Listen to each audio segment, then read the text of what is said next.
First of all, I don't like my image.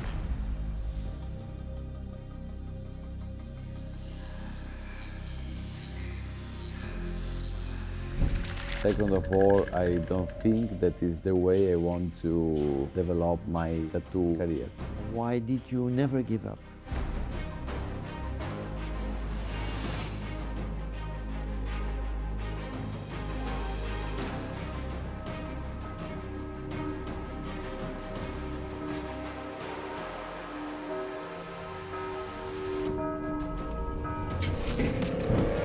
Of course, I try to push, the limits, the draw, the skills. I disagree completely with the trend that tattooers does. I don't want to sell fake things. I want to sell what I am.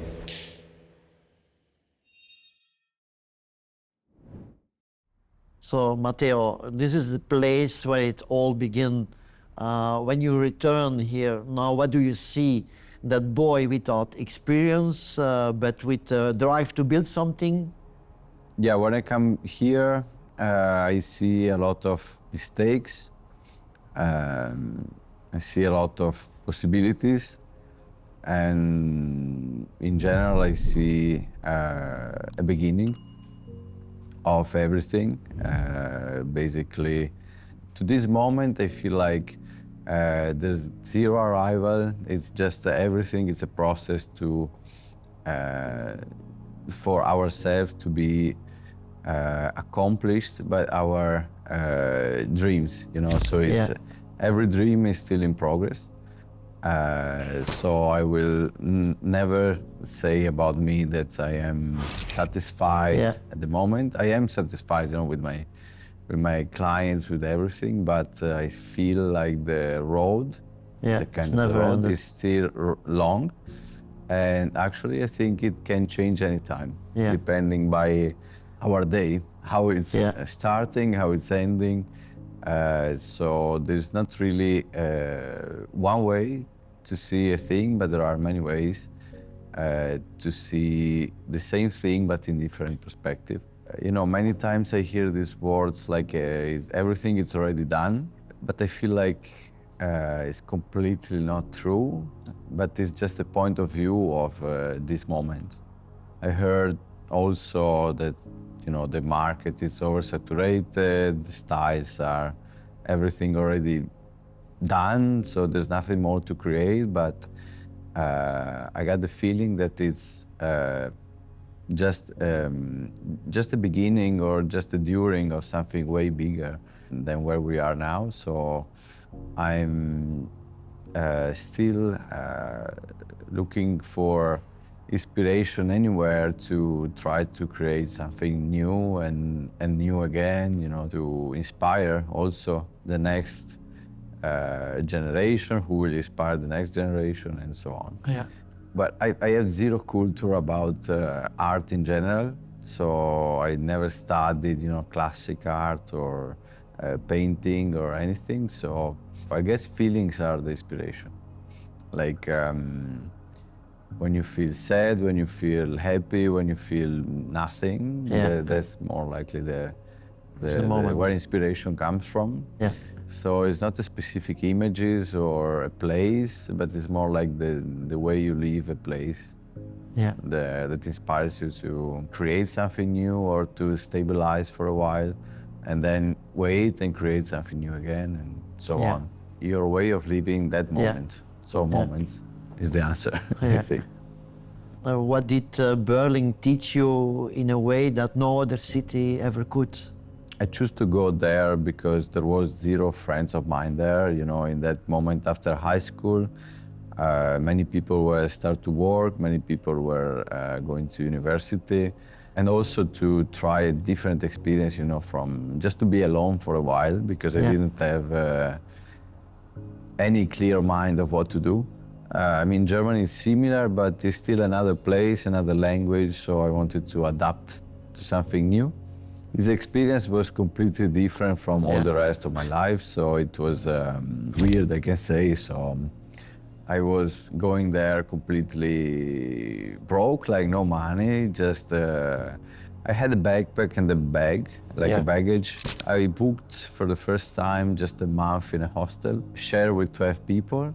So it was extremely cheap, you know. And during this time, I was going to search for a job, whatever. So eventually I found it after 3 weeks in a restaurant. So I did the waiters for a few months. The thing was, like, in that moment in the restaurant, no one wanted to talk in English with me. So I needed to learn fast the language. So I did it. And yeah, the thing is, like, you know, it was a time where there was a war crisis in 2009. It was like very difficult to find any job. Even in the big companies like McDonald's, anything was really hard to find. So there was a struggle moment for a student just came out from the school, because you see yourself like without much possibilities. Eventually I finished in a place where we were living in 12 to 20 people, everyone in his room. Yeah, it was a squad, you know, like it was not legal, I guess. Or maybe it was, but I don't know. It was not a 5-star hotel. Yeah, it was like minus 5-star hotel. And basically the roommates were all into drugs. I'm not against anyone who do nothing, it's their choice, but it was like heavy drugs, which is scared me a bit, you know, to try. So I never went into, but they wanted me to try. So to, you know, I even lived the weird moments where they thought that I was a policeman. I mean, it was like a moment of life completely different, which teaches me where I don't want to be. You know, like I don't want to finish in this level. So it kind of wakes me up. I even asked money in the station. I just wrote a thing on the paper with written, I need to come Italy. I need to go back Italy. It was like more for my proud, you know, to don't ask to my mom, nothing. I don't regret anything, you know. How old you were then? 19. 19, yes. So in an hour, I get the money I needed. From 3 women. They were like around 70, 65, something like this. They saw me completely like I was not eating much because I didn't have the money, you know. So I lost a lot of kilos in that moment, and not in a intentional way. So you look completely, you know, tired and everything, and they offer me for 3 times different people breakfast. So I took all of the breakfast. I didn't ask for, you know, any amount. I needed 60 euro because it was 22 stops to come back home. So it was like a long trip. When I arrived here in Padova after so many, you know. How many hours was it? 25, 24 hours. I wanted to sleep at some point, but I was scared to lose the next one. But I was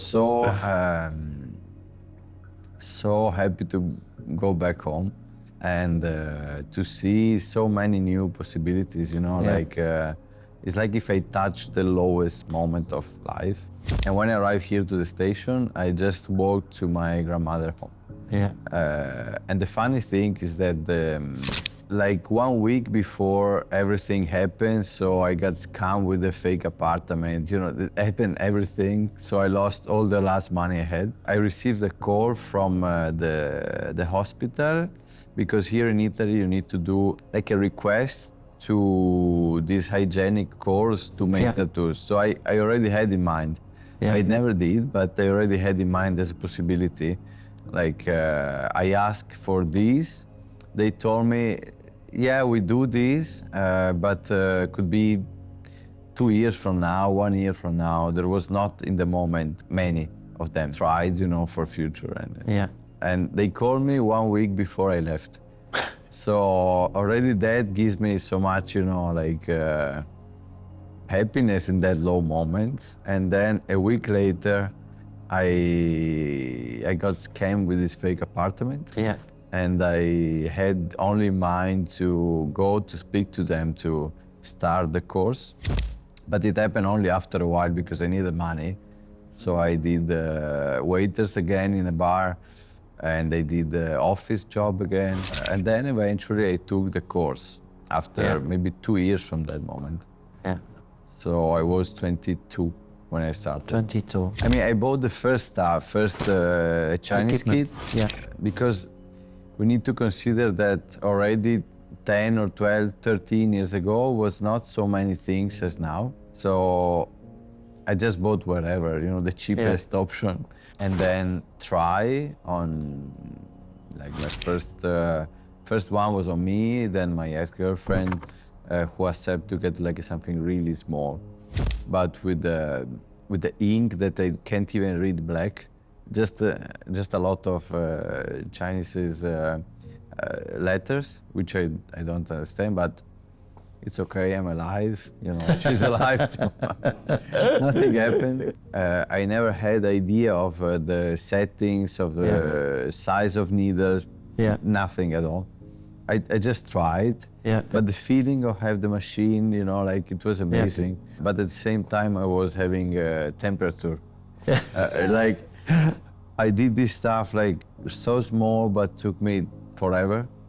And because I was scared to mistake. Yeah, to make a mistake. Always been scared to mistake. So this was like in the beginning a big struggle for me because I was having like heartbeat really fast, dry mouth, temperature, sweating a lot, and I guess the clients see that, So I was like taking many breaks to calm down, and then I repeat myself, it's okay.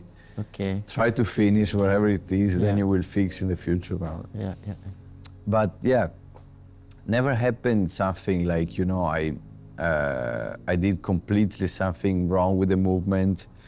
It happened, of course, that I didn't know the size of the needles, but for example, I was feeling like a tribal with one liner. I didn't know why it's bleeding so much, and then I realized it was painful for so long, and the result was like grayish, not black.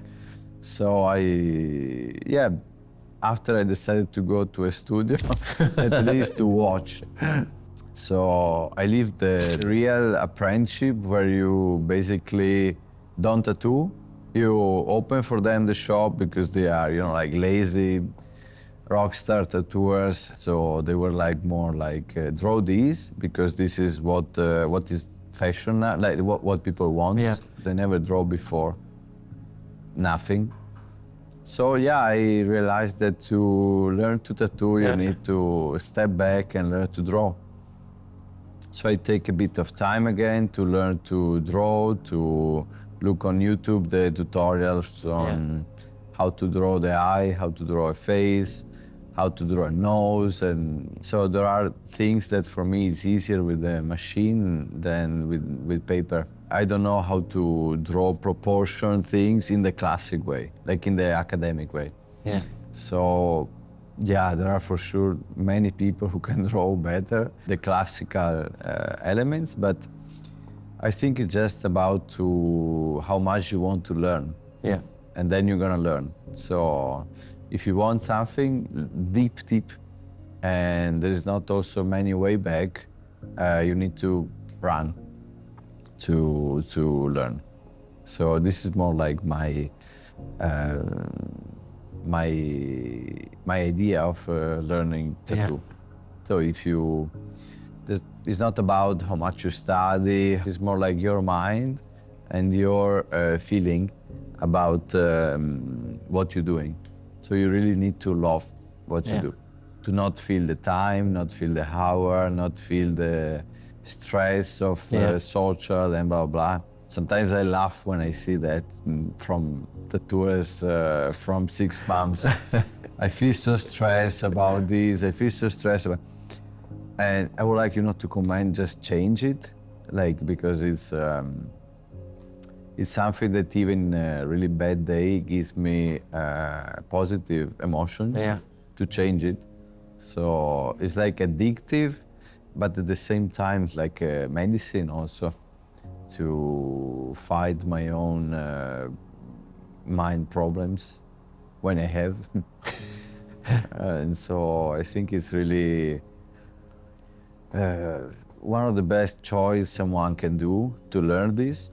But it's also important why you do this, not for, you know, the money reason, the fast job reason. It's really becoming super popular to tattoo, and I guess there is not anyone who is starting now has the same motivation of someone who really love it. I think a lot of people is motivated by the lifestyle they see on social media of tattooers or on social media in general. So it's like a really nice possibility and fast, but we should give really respect to this job and the way you develop your skills. Need to be progressive, not too fast, and not too how is the name? Specific.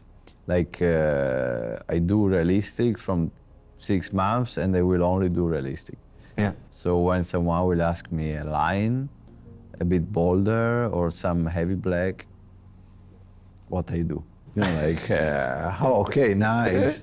I try. You know, you need to try before and then select what you love, I guess. What happened in this room, Matteo? You had nothing but a pencil and silence. Why did you never give up? Into silence, you can find many answers, first of all, because you are alone with your mind and you can have so much time to overthink everything and eventually find your own reason. When I start to get into this world, I left everything else that I could do. Because in Italy, like still now, but even before, like if you get tattooed some visible part, already you can't do that job that I studied for. So I decided in the same moment when I fired myself and when I cut university to get tattoo on the hand. You know, like it was for me some good way to see the work of someone that I admire in that moment. And also at the same time, self-motivation to, you already did your choice, you know, just go. Because if you always have a choice back or someone who can provide for you, it's different the way you continue. You keep going, even if anyone tells you you are shit, especially in the beginning, because there is envy talking, there is you know, the scare that someone can steal your job talking, and there is a lot of people who will try to unmotivate you. So of course you need to be focused on your own goals. So my own goals was that there is not way back. So you need to go. Don't care too much. Of course I feel, you know, I feel when someone told me I should go back to do the accounting, or when I was drawing in the studio on paper, like I was into geometries at that time. So I was a lot into mandalas, the dot work, because it was zero popular here in Italy. And when this guy was seeing that, it was like, what the fuck you do with these dots? No one will ever ask you this, you know, like no one. And take the paper, trash it, and then draw lettering. I was like, okay, draw lettering. So I needed even to hide myself to draw the thing I wanted, because I wanted to earn the respect of this guy for some reason. And of course, it's demotivational completely, because you feel like you're doing a lot of a lot of sacrifices, but then you're like, maybe I'm not able. And you need to be really, really focused and Sometimes close your ears and just go. Yeah. And even in the worst case, when I did these tattoos, I feel good. So even if it was not perfect, even if it was not like the best quality, I always try to give everything to the client, to not think anything of what I heard during the day, because I was tattooing in the morning before going there from 8 to 1 p.m. And then I was going to the studio, close at 8, and then draw. And then go in the morning to tattoo in this place, and then go to the studio, just watch and clean, and then go back. So the time I could draw was in the evening, and the time I could tattoo someone, it was in the morning. In the beginning, I didn't even have many friends support, so it was more like the people, friends of friends. Like you find the curiosity that it's people who don't know you, which is the most supportive. Yeah. Sometimes it's the jealousy that makes this effect. So that's everywhere. yeah. So you learn to cut out everyone if you need to, and without any regret. Like it's something you need to do to feel better next time and keep going. Like they can try to pull you down sometimes instead of push you. So this is really a thought that I have often, even now, like that some unknown person is so supportive and close friends is not. So when I have a friend that is extremely successful, I try to make more, or even try to reach the level if I'm jealous. Like I try to, if I want this, I try to make a step and then make another step. So I think that's more a healthy way of thinking, not just because I don't have this, I try to remove from him. But I guess it's in every work, no? Like in every scenario. In every business, in every business, everywhere. Of course, you hear the talking, behind you, but just don't give a too much. Don't listen. Don't listen, don't listen, don't listen, but try to let it go. Yeah. That is a difficult part too, because we are humans, so we have feelings, we have emotions, and it's difficult to let them go sometimes, because you feel really hurt, because it's a close friend, so it's even more painful. But you need to. I guess what also helped was in the beginning, the family is not into that, so now it's more like I want to explore other related things to what I do, not only tattoos. It's nice you learn to use graphic, you learn to draw, you learn to meet a lot of people during the years. So it's nice to try to develop into something else. So I have many ideas in mind. Not always will have the time or the possibility to make it, but I will try to reach every dreams, or at least trying. Everyone has it. Your designs are often poetic, dark, surreal. What do they reflect for you, and how do you translate that world onto Instagram, where so many people follow you?